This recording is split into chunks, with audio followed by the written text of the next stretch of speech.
Hi guys, welcome back to my YouTube channel. So today I'm going to be discussing with you guys or sharing with you guys things that I wish somebody would have shared with me or told me about being a first-time mom.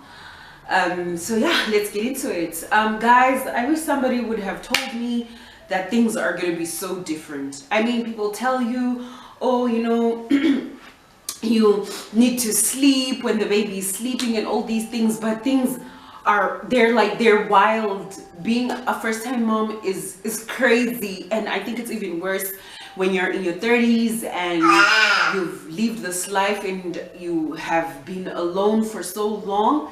It can be overwhelming.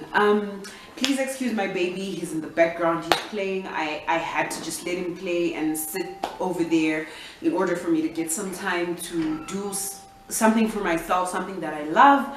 So number one, I think I wish somebody would have told me, like, you're not gonna rest. But you're not gonna rest, I mean, like, okay, there's at every turn, right? With every milestone comes a different challenge. When he's a baby, it starts when you're pregnant, right? You're going to fall ill, and then after the first trimester, then it's going to be the second trimester where you're eating and you have bouts of energy, but then now you have complications. You can't sleep in this position, in that position, and then come the third trimester, you're ready to pop. Everything is heavy, everything is sore, your bones are contorting, like your body is mutating. There's relaxing and all these things. I wish somebody would have told me that you're not gonna rest. Like, be honest with us. I think it's even worse in the African culture, where people are afraid, like your elders are afraid to tell you the truth, or they don't tell you the truth about being a mother, because if they do tell you the bad stuff, then you're not going to want, their fear is you're not going to want to become a mom. So you're not going to rest, and that's the truth. I don't know, it might be different for other people, but for me, I have not been able to rest, like to just be like, oh my God, I had like a restful night, a restful sleep. There's always something to do, or maybe it's because I'm so hands-on that even though I have help, it's not real. Like, I just want to be sure that my son is safe, that he's okay, that he's fed properly. So even with the help, you're still anxious about other things. You're still thinking about your baby. You have a man to take care of. There's so many things that fall on your shoulders. You're simply not going to rest. Number two is lack of sleep. Oh, guys. You're not going to sleep. And when you do sleep, I've always been a light sleeper. There's such a thing, yeah. With every noise, every turn, I hear everything in my sleep. It's like I'm half asleep, half awake. But with a baby, you're exhausted, but something, I think there's like a sixth or seventh sense that just comes through, and then it's like that kicks in the moment you have your baby, such that you want to make sure that they're okay, that they're breathing fine. So even when you're asleep, you're not really asleep, because you want to be aware of, you're always aware of your surroundings, and you want to make sure that your baby is okay. Hi puppy, what's wrong? There's that lack of sleep. Hey baby, the lack of sleep. And then yeah, I wish somebody they tell you, okay, you must rest when baby's resting, sleep when baby's sleeping, but then during the day, if my baby's taking a nap, then I want to get this thing and that thing out the way. And so it's like you can't just sleep when the baby's sleeping. Some days you're able to, and then some days you just can't. And I think it's actually most days where you cannot sleep when the baby's sleeping. Even when they go to bed early, like past the 6th month, between 4 and 6 months, they sleep better. So, but then you still can't sleep. Like, if my baby goes to bed at 8 o'clock, I can't go to bed at 8 o'clock. I've got a partner to take care of. I want to make small talk. I want to have a conversation with him. I want to know how his day was. I still want to keep my relationship going. I want to keep the flame burning, right? I want to keep it alive. So I can't go to bed at 8 o'clock when the baby's sleeping. And even if I do, I just sit in bed, like, time to myself. Some days I'm just like, hey babe, I'm gonna go upstairs. On some days, right, like, I'm like, oh babe, I'm gonna go to bed early, right? So I'll leave him watching TV downstairs, and then I'll go upstairs with the baby. But when I get upstairs, I'm just gonna put the baby down and have like and watch that series I've been meaning to watch, or Real Housewives of something, just for me to get time to myself. Or I want to like take some time like to just pray and just talk to God. So it's not like, oh yeah, because the baby's down at 8 o'clock then I'm also sleeping at 8 o'clock. It doesn't work that way. Like in real life it doesn't. And then the third thing that I wish somebody would have told me is the baby is your baby, is your baby. And by that I mean, guys, like even if you have like a hands-on partner, or when he comes back from work or whatever, you can only give him the baby to hold the baby, or unless if you're not breastfeeding, maybe it's a different case altogether. But I found that I cannot simply just give him the baby and then the baby starts crying. He can try and like calm the baby down and stuff, but then at some point it's like the baby needs you. Your son needs you. He wants his mom. And with the teething situation these days, when he was a baby, it was fine. Now he's a man unto himself. He can decide when he wants to go to his dad and when he wants to come back to his mom, or when he's just freaking out now, like he wants to sleep in bed. Mom's got the good stuff. She's gonna feed me, and she's gonna put me on her back, or she's just gonna soothe me to sleep. So it's like the baby is your baby, is your baby. Like even if you're at your mom's house or your mom comes over and she's there to help you out. I'm just speaking from experience, my experience. I'm sharing with you guys my experience. My mom can only do so much. Well, as long as I'm in the house, I'm close by, I'm available. At some point, she's just gonna be like, "Hey, manadaku yama," or you know, like, "Come get the baby." And what do I do next? What does he need right now? So when he's fussy in this way, like she's my mom, she's got the experience, she has kids. But at some point, like, she's just gonna ask for your input. So it's your baby's your baby. You know what I mean? And then the fourth thing is, I wish someone would have told me, like, it's okay, don't freak out, you cannot do it all. I was such a neat freak. I like things done a certain way and whatever.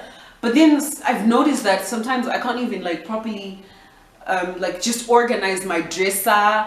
I can have like messy shelves and stuff, like, and then it used to freak me out and I felt like I'm lagging behind, like I don't have things, I'm not on top of my game. Or you know, I used to be, I would know like, okay, this is about to finish and that is about to do this, and then this needs to be done.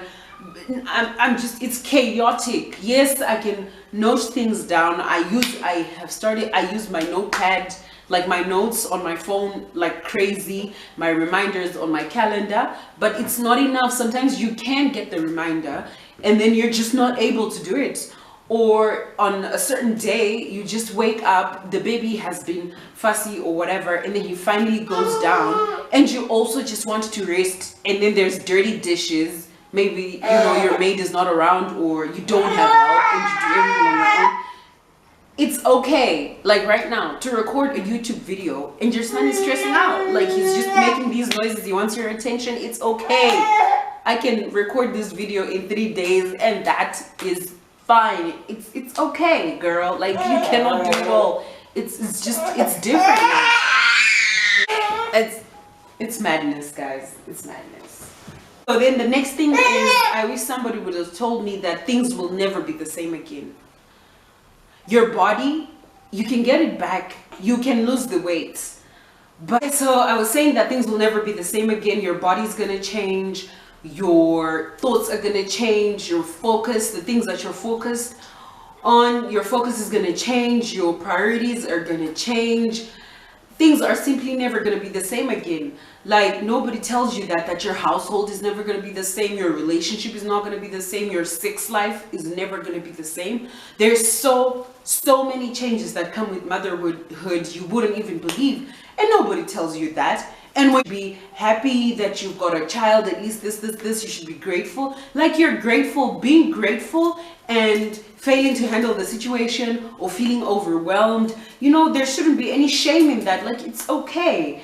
But yeah, like things are never going to be the same again. Your relationship, you have to time the day. Like you cannot randomly be like, oh yeah, you can both want to get, you know, frisky and all of that, and then suddenly the baby's up and whatever, or the baby's sleeping, so now you can't make any noise, or like there's so many things that happen. And you know, you need to prepare dinner like early, because if you start cooking at 6, then things might not happen the way you planned them or the way you want them. You might end up eating at 10 because the baby is fussy. Like there's so many changes. You can have chipped nails because you can't, like, you know, it's like this little person is suddenly becomes the center of your universe. And not only that, like they literally control everything that happens in your life. And I'm specifically like talking to moms, dads not so much, but definitely for mom, you're gonna see a lot of changes. And you know, like, yeah, you know, things will never be the same again. That's just it. That's just the truth of the matter,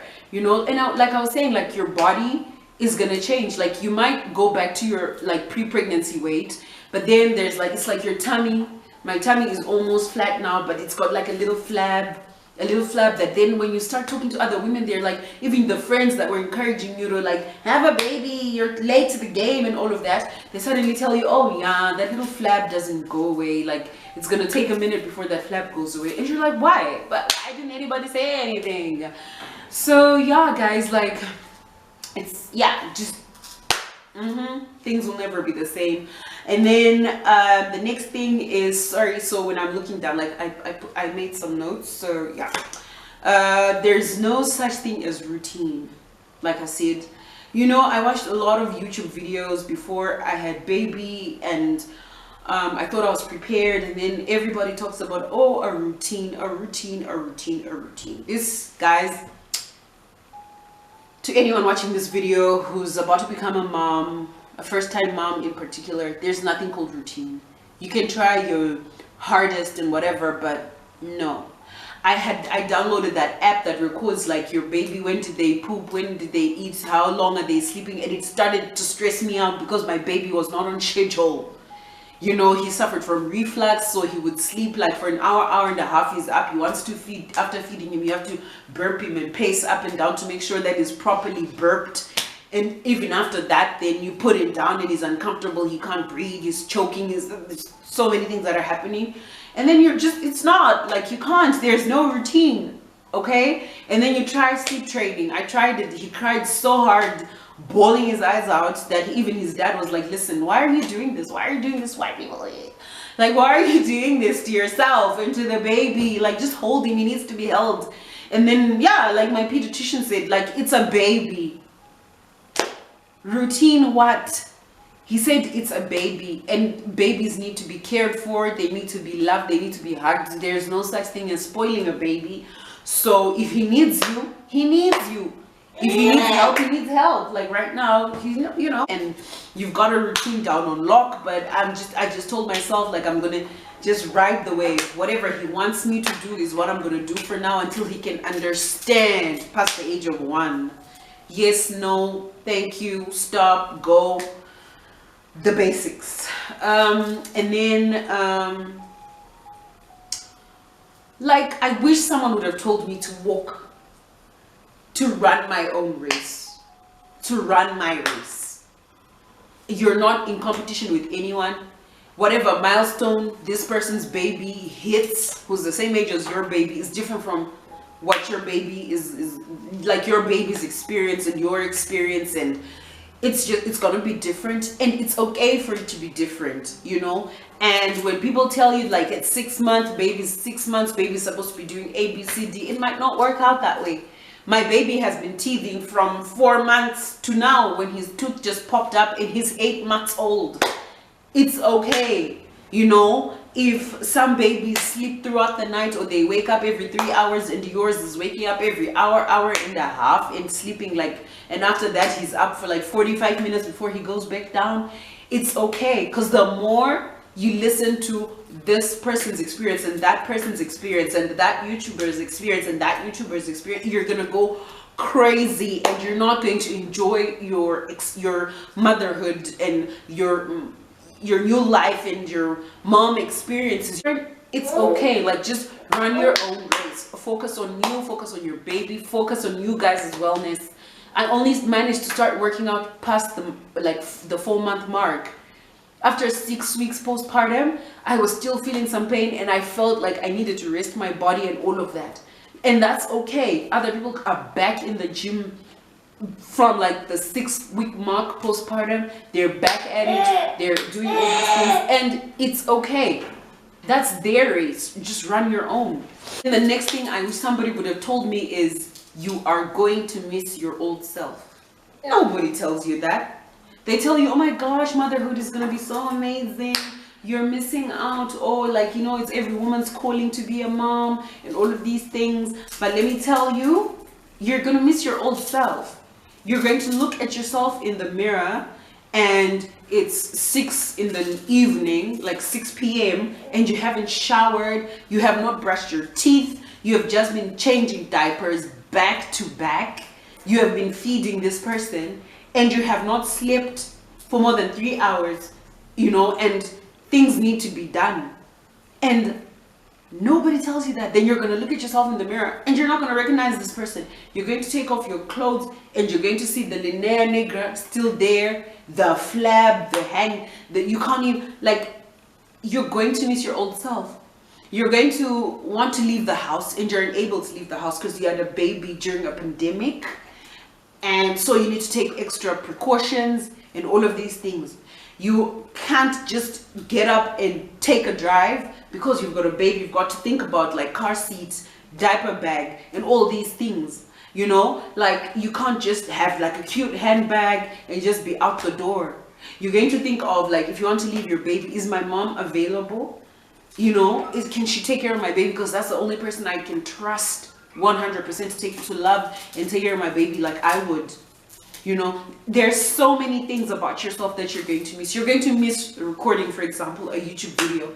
You are going to miss, for example, just going out with your girls and having a drink or just a cup of coffee. I couldn't take coffee for some time because of my son's reflux. You're going to miss those things about yourself. You're going to miss your independence. And that's okay. But nobody tells you that. People will shame you for missing yourself. Because guess what? Things are never, like I said before, things are never going to be the same again. You're not the same person anymore. You have this person that relies on you 24/7. So you cannot expect to be the same person. And it's okay to mourn your old self and to try and then merge your new self with your old self and find a balance. That would be my advice to you. Like, I've had to do that, like to find time whenever I can squeeze in time, and when I'm unable to do certain things that I would have done before baby, it's okay. I just tell myself that it's okay to miss out on certain things or not be able to do certain things, and just make time for it another time. Like, it's okay. So yeah, guys, those are the things that I wish somebody would have told me, somebody would have shared with me about being a first-time mom and the changes. And I hope that these are like useful tips for someone who's about to become a mom. And please be nice in your comments and share this video, like, subscribe, and I'll see you in the next one. Let me take care of my little man. Bye.